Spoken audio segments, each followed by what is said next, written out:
Halo guys, selamat pagi. Di sini Satsi akan sedikit melaporkan untuk kegiatan hari ini. Jadi kita bangun nih pagi-pagi, kita udah siap-siap melewati kota Surabaya yang pagi-pagi udah sibuk banget ya. Ada yang tebak nggak kira-kira mau kemana nih?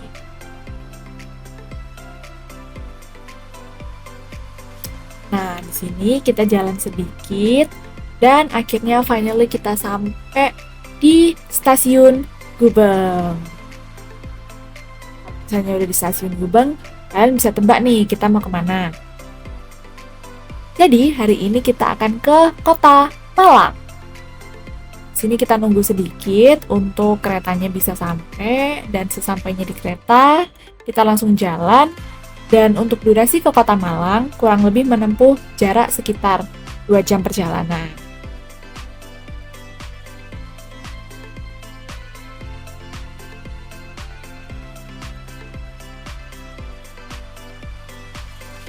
Setelah perjalanan panjang, kita memutuskan untuk ke Pasar Klejen.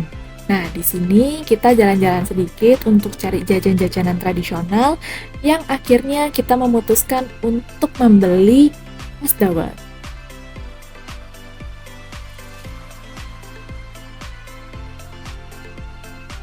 Nah, di sini pesanan es dawetnya udah datang. Aku pesan dua, satu yang original, yang satu pakai es nangka.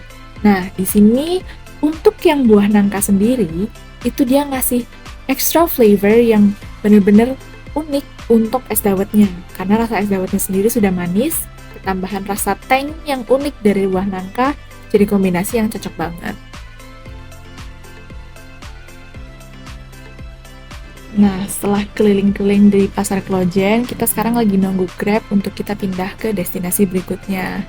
Destinasi berikutnya, kita akan menuju ke daerah Kayu Tangan. Di sini suasananya khas banget, perpaduan antar bangunan lama dan modern. Terus banyak juga toko aksesoris yang spot-spot lucu gitu untuk kita bisa ambil foto yang estetik.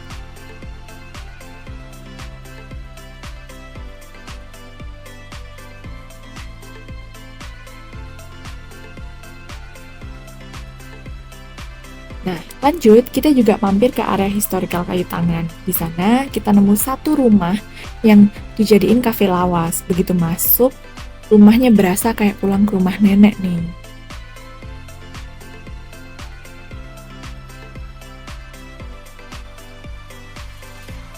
Suasana kafenya tuh bener-bener homey, vintage, kerasa banget seperti rumah nenek.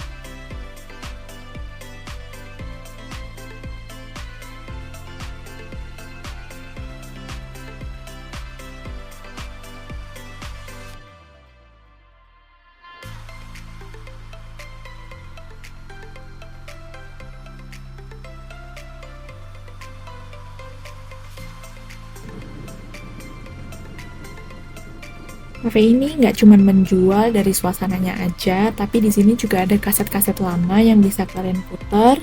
Ada kamera-kamera lama yang kalian juga bisa lihat nih, mungkin evolusi kamera-kamera dari zaman dulu kayak gimana. Nah, akhirnya makanan kita sampai nih. Di sini kita pesan ayam penyet yang udah dipadu-padain sama sambelnya. Kita coba yuk rasanya kayak gimana.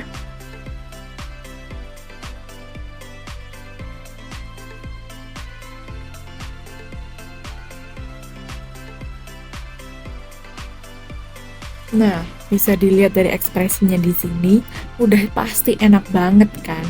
Selain makanan, di sini juga ada sedikit aksesoris yang dijual. Homemade loh, jadi kalian juga bisa pilih-pilih dengan range harga mulai dari 15.000 sampai 35 ribuan.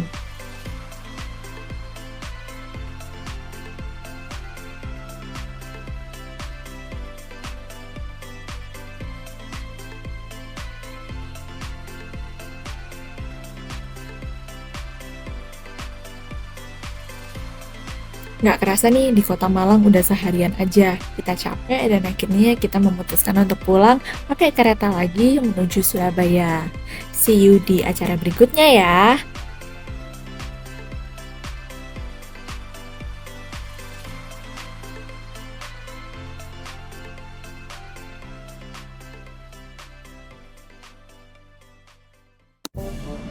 2 kota besar, 2 pilihan buat kuliah. Jakarta, kota penuh peluang dan hiruk-pikuk. Surabaya, kota pahlawan yang kini makin berkembang. Tapi, kuliah di mana yang paling worth it? Yuk, kita bahas bareng-bareng. Buat kamu yang lagi galau nentuin tempat kuliah, pasti pernah mikir, mending kuliah di Jakarta atau Surabaya ya? Di video ini kita akan bandingin dari 4 aspek penting, biaya hidup, suasana belajar, peluang karier, dan tentu aja, gaya hidup. Pertama, soal biaya hidup. Di Surabaya, makan 15 ribuan aja udah bisa kenyang. Di Jakarta, bisa 2 kali lipat. Cost, Surabaya start dari 200 ribuan per bulan, sementara di Jakarta bisa tembus 3 jutaan. Buat kantong mahasiswa, Surabaya jelas lebih bersahabat. Gimana dengan suasana belajar? Surabaya terasa lebih santai dan tenang. Cocok banget buat kamu yang gak suka suasana hektik. Tapi kalau kamu tipe yang thrive di tengah kesibukan dan pengen banyak koneksi, Jakarta punya atmosfer hustle yang kuat, dan pastinya penuh peluang networking. Menurutku kuliah di Surabaya itu lebih chill tapi tetap produktif.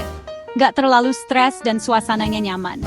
Aku dulu sempat pengen kuliah di Jakarta, tapi pas lihat biaya dan lingkungannya akhirnya aku pilih Surabaya. Kalau ngomongin karier, Jakarta memang pusatnya perusahaan besar dan industri media. Tapi jangan salah, Surabaya juga tumbuh pesat, terutama di sektor kreatif dan startup. Banyak juga kok alumni Universitas Ciputra yang sukses bangun bisnis sendiri di Surabaya. Nah, Gen Z pasti juga mikirin soal gaya hidup. Surabaya itu lebih tenang dan gak terlalu ramai. Pas banget buat kamu yang pengen hidup balance antara belajar dan healing. Kalau Jakarta, lebih dinamis, banyak distraksi, dan bisa bikin burnout kalau gak bisa atur waktu dengan bijak. En sing as a sar boy gave the Praderwanich gave be some sumura says game on boss and isness supportive being it. Pada akhirnya, pilihan kota kuliah bukan cuma soal gengsi, tapi soal kenyamanan, kesempatan berkembang, dan gaya hidup yang kamu cari. Mau pilih Jakarta atau Surabaya? Semua tergantung kamu, tujuanmu, dan seperti apa cara kamu menikmati masa kuliahmu. Jadi kamu tim Surabaya atau tim Jakarta? Tulis pendapat kamu di kolom komentar ya. Sampai jumpa di konten edukasi selanjutnya. Saya Rara dari pamit dulu. Salam edukasi. A young woman with glowing, natural skin stands confidently in front of a mirror. She wears comfortable clothes and no makeup. She smiles gently at her reflection, her expression radiating self-love and peace. A handwritten quote appears on the screen. Beauty doesn't have to be expensive. Self-love is priceless. The woman sits down in a cozy nook, surrounded by her favorite things, and begins to write in her journal. Dear self, today I choose happiness, to be gentle with myself and embrace the simplicity of the day, the woman wrote thoughtfully. A soft breeze rustles the leaves outside, carrying a sense of tranquility into the room. Each step forward, however small, is a step towards my true self, the woman said, with motivation in her voice. Barefoot on the grass, she connects with the earth, feeling grounded and free. Nature's embrace reminds me of my place. Generasi Z lahir di era digital. Kreator, inovator, penggerak perubahan. Mereka menciptakan tren dari challenge menari hingga konten edukatif singkat. Guys, bantu donasi untuk korban bencana. Link di bio. Anya, seorang kreator konten Gen Z, mengajak dengan nada mendesak. Anya mengajak followersnya berdonasi melalui live stream. Namun dunia digital juga penuh tantangan. FOMO, hoax, tekanan untuk selalu sempurna. Gue capek banget lihat sosmed. Rasanya semua orang lebih bahagia dari gue.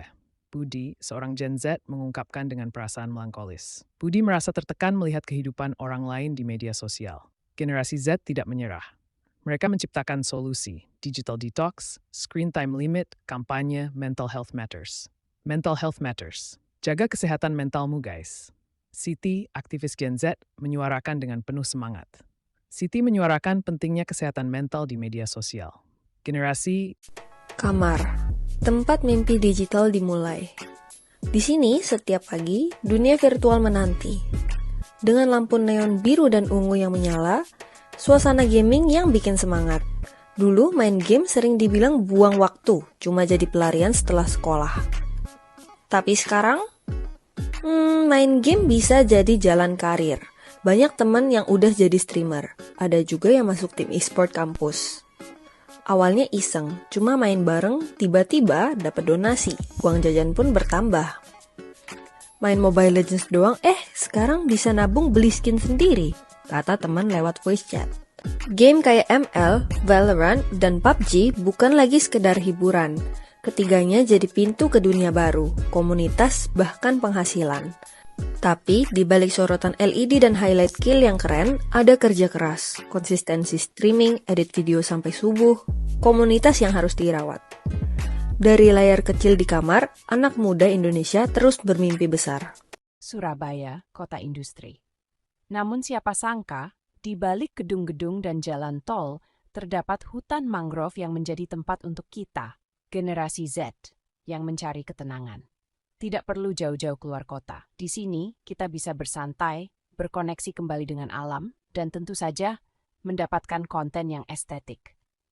Awalnya aku kesini karena viral di TikTok, tapi ternyata tempatnya sangat tenang. Jarang sekali di Surabaya ada tempat seperti ini, cerita seorang pengunjung. Hutan ini bukan hanya untuk jalan-jalan saja. Ada juga kegiatan edukasi dan penanaman. Sekali jalan, kita bisa membawa dampak yang positif. Kami ingin anak muda sadar bahwa alam itu dekat kok. Kita bisa mulai dari sini, dari kota sendiri, kata seorang aktivis dan relawan. Bagi kita yang lelah dengan rutinitas, tempat ini mengingatkan bahwa alam bukanlah masa lalu, melainkan bagian dari hidup kita hari ini dan masa depan. Aku Shannon dari Society. Mari buka mata dan hati.